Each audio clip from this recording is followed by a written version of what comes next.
Sepertinya niat Kinan yang ingin mengetahui Suci dengan cara mengangkat dia sebagai sekretaris rupanya berujung dengan cinta. Pasalnya Kinan sangat peduli saat Suci tersakiti. Suci yang harus menahan sakit saat kakinya jatuh dari tangga yang disebabkan oleh Sila yang telah mendorongnya di saat ia selesai meeting bersama dia.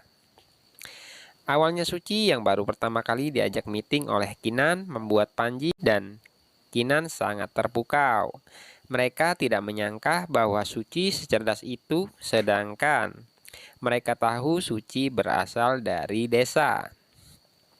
Itu terlihat saat Suci memberitahukan tentang sesuatu yang mana Kinan saat itu tidak tahu dengan hal itu.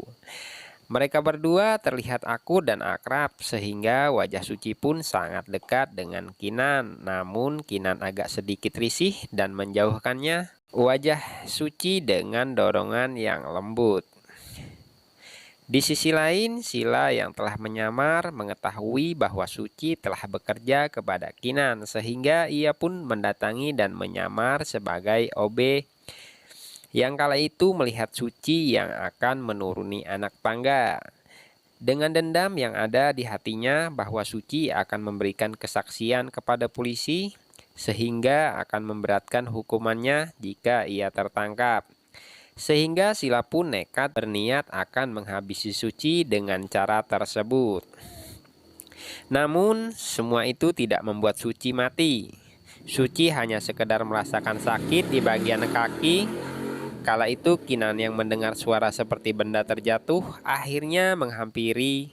Ternyata setelah ia lihat itu adalah Suci yang jatuh dari tangga. Dengan kaki yang sangat sakit sehingga Suci tak mungkin untuk berjalan. Akhirnya Kinan pun menggendongnya.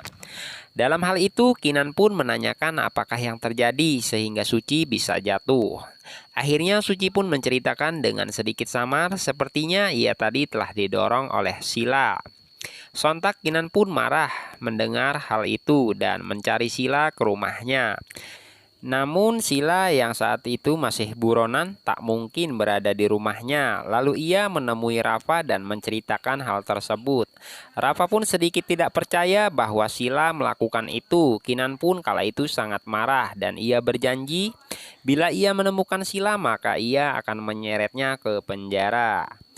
Rafa malah menuduh Kinan telah berpindah hati dan jatuh cinta kepada Suci dan Kinan pun tak menghiraukan hal tersebut. Walaupun Rafa sedikit tak percaya, namun cukup membuat bahan pemikirannya. Sehingga kala itu Sila pulang, ia pun menanyakannya. Namun Sila yang pandai bersilat lidah membolak-balikan jawaban agar Rafa bisa percaya dengan dia.